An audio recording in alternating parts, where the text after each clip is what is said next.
십제라고 얘기를 하더라고요. 근데 여기는 온조국이에요.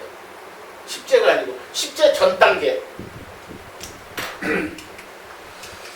자, 하북 일회성은 그러면 최초이거나 최고일 건데 이거 찾아내면 의정부 천년 먹거리가 될 수 있는데 전 세계 사람들이 다 보러 올 텐데 왜 다 보러 올까요? 백제는 여태까지요 백제에 대해서는 희한하게 찾아낼 수가 없었어요. 이 나라만 고구려 신라까지는 다 뚜렷하게 나타나는데 백제만 신비스러워요. 흔적이 없이 많이 사라진 것들이 많아. 그런데 또 역사적으로 보면 다른 데들은 또 다 신화적으로 시작을 했거든요. 고구려나 신라는 그리고 가락국 그러니까 저기 가야도 다 신화적인 요소로 시작했는데 백제만 가장 인간적으로 시작을 해요. 원조대왕이나 비류 얘기하는데 무슨 아래서 태어났다 얘기 들어본 적 있어 없어? 없잖아요. 네? 가장 인간적인 출발이고 그리고 가장 신비스러워. 그래서 이걸 찾아내기 위해서 엄청난 싸움이 있는 거예요. 서로 자기네가 원조다라고 얘기하는 거죠. 자, 그런데 이 하북일회성은 최초이거나 최고가 될 수 있습니다. 그게 뭐냐면 온조국이었을 경우. 십제는 하남이야. 이미 하남에서 시작했어. 근데 그 전에 13년이라는 역사를 하남은 안 갖고 있어. 못 갖고 있어. 그럼 어딘가 있다는 얘기인데, 그죠? 그것이 최초일 건데, 그거를 하남일회성의 그 전에 13년을 하북일회성이라고 얘기하는데, 그게 최초라는 얘기가 되는데, 그걸 찾기가 어려운 거야. 그래서 엄청나게 이걸 찾으려고 노력들 했어. 그 하북일회성의 존재가 신비스럽고 위대하고 최초이기 때문에 그 위대함을 찾아 나선 사람이 있어요. 아주 유명한 사람이에요. 혹시 아세요? 정약용이요. 이런 사진으로도 나오고요. 이렇게 해서 그런데도 몰라야 되는데 바로 정약용이야. 이런 씨. 김 빠져서 뭐 진짜 얼굴인데 뭐 실수요. 정약용이야. 바로 딱 나오고. 보통 여기까지 나와도 모르겠는데 이래야 그 다음에 이걸 하면서 수원성에 했던 거중기야 이 얘기를 하면서 이렇게 나와야 되는데 시작부터 정약용이야. 참나 진짜 강의에 바람을 빼고 아니 물어보는데. 네, 맞습니다. 다산 정약용이에요. 네? 엄청나게 아이를 많이 낳았다는 거죠. 그래서 저는 이분이 남자인 줄 알았어요. 수염이 있어서. 근데 애를 많이 낳았다 그러니까 여자인 거죠, 이분이. 못해야 되는데. 조용히 정약용이요. 라는 말에 밀리네, 계속. 이거. 자, 애를 많이 낳았다는 다산의 왕 정약용의 주장이 뭐냐 그러면, 하북일회성이 그동안은요, 이 전에 세종대왕이 조사를 하게. 그래서 조사를 해서 쓴 책에 뭐가 나오냐면, 직산이 하북일회성이라고 나와요. 직산. 그 직산이 어디냐면 천안, 아산 지역이야.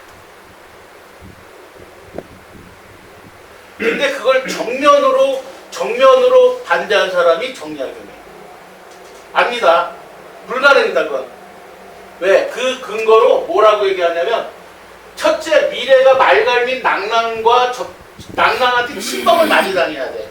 왜냐면 역사 그 내용에 보면 계속 낭랑하고 그 말갈이 침략을 하거든요. 이것 때문에 원조가 굉장히 힘들어하거든요. 원조대왕이.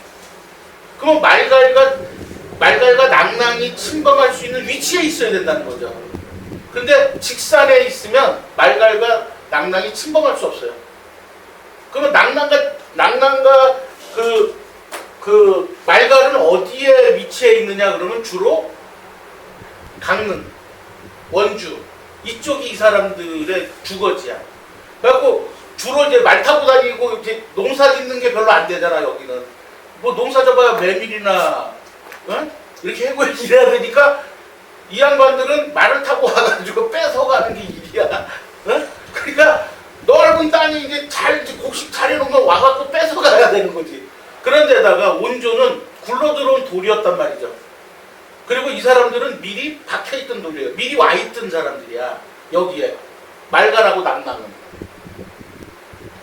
우리가 낙랑군하고 낙랑국하고 헷갈리면 안 돼요. 낙랑국이 있고 낙랑군이 있어. 중국 애들이 낙랑군을 얘기하는 거고 우리를 지배하느라고 한사군 얘기하면서 낙랑군이나 뭐 현도군 이렇게 얘기하는 거는 중국 애들 주장이고 그 전에 낙랑국이 있었어. 낙랑공주와 호동왕자 알죠?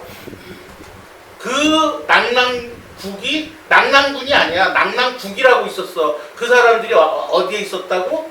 바로 원주, 강릉 이쪽에 춘천 이쪽에 자리하고 있었던 거예요.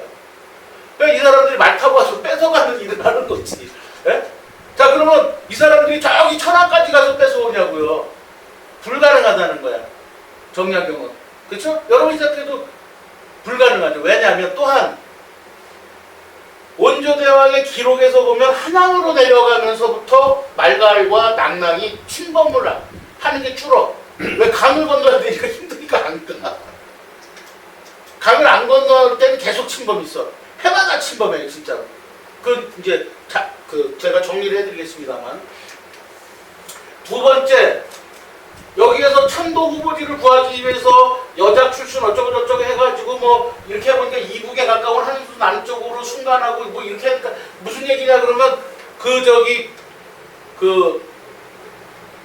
부악산 그러니까 한산 큰 산 그리고 부악이라 그랬지 엄마가 아이를 품고 있는 것 같은 산 뭐야?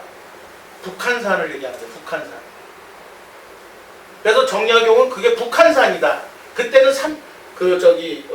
삼각산이라 그러죠. 그래서 거기에 인수봉 부학이라 그렇죠. 예, 그렇기도 하고 지금 우리가 알고 있는 만장봉 있잖아요. 북한산에 만장봉이 도봉산. 큰 산에서 도봉산에서 만나고 예, 큰 산이 이렇게 바위를 안고 있는 애를 안고 있는 거 그 모양이잖아요. 부학이 애를 안고 있는 모양이란 뜻이에요. 그러면 그렇다고 한다면 하남이 아니라 그 북쪽이라는 거지. 네? 지금 하남의 위쪽. 그러니까 이제 그 한강 건너서니까 중랑부터 쭉 해가지고 이제 도봉 뭐 이쪽 의정부 이쪽인 거죠. 자 그리고 북사 백제전에 의하면 한수 이북은 본시 고조선의 영내로 후에 낙랑군이 어쩌고저쩌고 해갖고 한국의 땅으로 나오고 말을 이렇게 해가지고 아무튼 한수 이북 그러니까 한강 큰 물에 위쪽 한수 이북인데 이 한수가 한강으로 해석될 수도 있고 저는 다르게 해석하고 있거든요. 네? 왜냐하면 의정부에 맞춰야 되니까.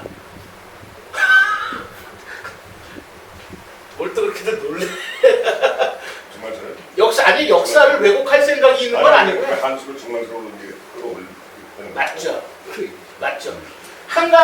한강일 수도 있고 한수는 큰 물이라는 뜻이기 때문에 얼마 전에 고모리 나한테 고모리가 노고산이라는 걸 알려준 사람이 있어요.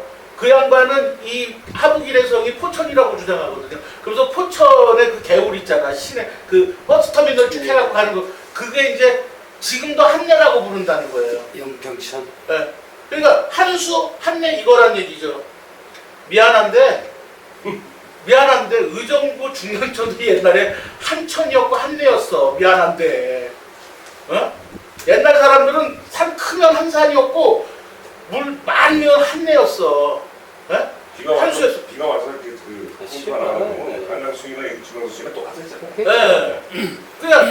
그래서 저는 억지로 맞추려고 그러는 게 아니에요. 저는 솔직하게 아까 웃자고 얘기한 거고 실제로 한수 이북이라 비정한다. 그러니까 어찌됐든 이렇게 얘기하면 한강 이북이다 이런 얘기예요. 이 양반 정약용 가산 정약용에 의하면 아주 근데 뛰어난 지적이죠 이게. 굉장한 훌륭한 시각이에요. 그래서 아방강역고라고 자기가 쓴 책에 뭐라고 되어 있냐면 하북일해성은 찾다가 보니까 어디냐면 삼각산 동록 그러니까 우이동 동쪽 산기슭일 거다라고 얘기를 해. 그래서 왜 그렇게 주장을 하냐면 여기에 가면 해화문에서 이렇게 하면 삼각산 동쪽에 가면 한양 고현이라는 말을 쓰고 있다. 그 동네를 그러니까 우이동 거기 골짜기 있죠? 이쪽 얘기하는 거예요. 그 저기 그 강북구 방학동 그쪽 위로. 저는 정말 내가 그래서 썼지만 내가 이거 썼지만 조금만 더 쓰지. 위로 올라가고 의정부만 들렀어도 역사에 길이 남는 증명을 했었을 텐데 하필 거기까지 우이동까지만 오셨냐 이거야. 왜 의정부로 오시지 좀. 네? 아깝다 진짜. 그래서 결국은 저희가 해야 되는 일이죠. 이 일은. 네? 다산 정량용을 넘어서는 달마 신동명을 보십니다. 아니 거기까지 여기 뭐 그러면 네? 거기까지 했으면 우리 여기 자연히 그 흡수가 들어간 거 아니야? 아 그래서요 많은 분들이 주장하는 게 이제 이 정약용의 주장을 덧붙인 그걸 기본으로 해서 여러 가지 설이 나옵니다. 자 북한산 동록 얘기가 있고요. 그 다음에 이병도 박사는 이제 세검정 얘기가 있고요. 그 다음에 김영수라는 분은 적성 밑에 고양시일 거다 라고 주장하는 게 있고요. 김정학이라는 사람은 충남동 요거 이제 서울시에서 돈 받았을 수도 있다. 자 이용걸의 중남천 여기서부터 이제 중남천 쪽이 유력하다 이제 보는 거죠. 자 그 다음에 방학동까지 내려와. 네? 참 이 사람들 참 안 돼서 좀만 더 쓰지. 좀만. 아유 그 버스비. 야. 그런데 제가 마지막에 윤무병 얘기를 쓰는 게 뭐냐면 윤무병이라는 사람이 이성산성설을 주장해요. 이성산성이 있는 곳이 하북 이래성이다. 요거 우리 눈에 팍 들어오지 이런 얘기. 그쵸? 이 사람이 하남시에 이성산이 있어. 지금 이성산성 얘기하는 거예요. 충북리 그 이성산성 거기에 이성산성이 있는 것처럼 이성산성이 있는 곳이 하북이래성이다 라는 거죠. 이게 눈에 딱 와. 자 이렇게 해서 어떻게 시작됐느냐.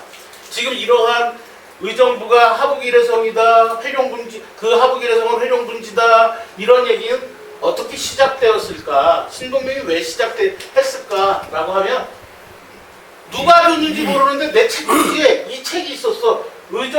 의정부 지명유래라는 책이 있었어. 내가 도대체 이 책이 저한테 왜 왔는지는 몰라요. 지금 어디서 훔쳐왔는지 아니면 누가 줬는지 전혀 기억이 없는데 저한테 있어요. 언제 나온 거냐? 1997년도에. 그러면 지금 1922년이니까 30년 된 책이 저한테 있는 거예요. 거기에 보면 이성제라고 있죠. 네.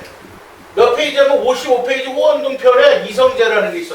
뭐라고 써있냐면 이성제는 병문안 북쪽 능선에 돌로 성을 쌓은 적이 있는 곳을 말한다. 이곳에 봉화대도 있었다고 한다. 이렇게 돼 있어. 자 그런데 여기 뭐 하나 보면요. 저 위에가 성성자를 쓰잖아요. 그래갖고 이렇게 이걸 보면서 찾았어. 그래갖고 막 인터넷을 뒤졌어. 이성제, 이성산성, 막 별의별 걸 다 썼어. 그래갖고 했더니 뭐가 나오는 줄 알아? 저렇게 성성자 썼을 거 아니에요. 그래서 나는 맨 처음에 성이 두 겹으로 돼 있는 줄 알았어. 예? 그럴 수 있죠. 그런데 맨날 이 충청북도의 증평만 나오는 거예요. 예? 그러다가 어느 날 우연히 딱 치는 데 있잖아. 옛날 백제 시대의 산성이 두 명의 성인이 성을 쌓았다 해서 성인성자를 쓰는 거야. 그래서 이성이라고 그러고 성인성자를 넣어서 쳤더니 딱 이렇게 의정부가 뜨네. 진짜 이게 다 제가